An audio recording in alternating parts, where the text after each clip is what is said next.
let's start with our next retouching tool, which is known as healing brush tool. So first click on open to open an image. Now here I am going to select this image and click on open. So this is the image. Now click on healing brush tool. The healing brush tool is used to repair the unwanted part of an image by painting over them. So you can remove the unwanted part of an image by painting over them. So let's start. So same options are available here. So you can use the brush size to increase and decrease the brush. Then there is a mode option. So here are the various options. Next is the source. There is a sample source and the pattern source. So you can heal with the sample source also, and you can heal with the pattern source also. Next is the align. You can align the stroke also.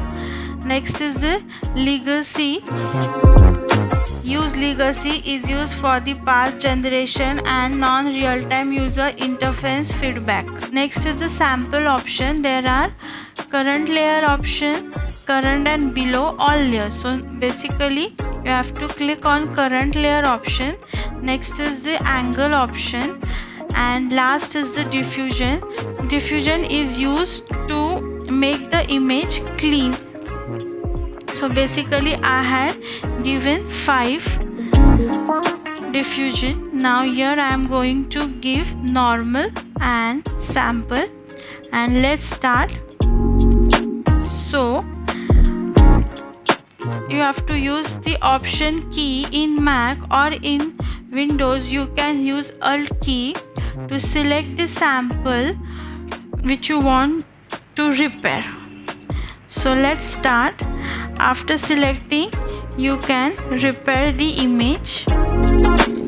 So this is how we can repair it.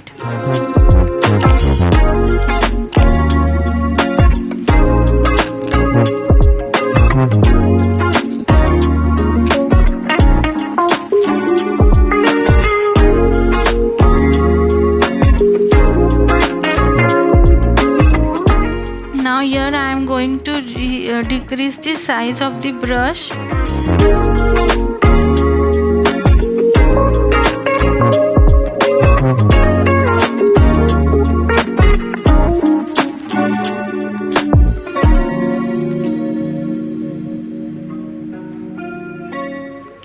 So this is how we had learned today healing brush tool.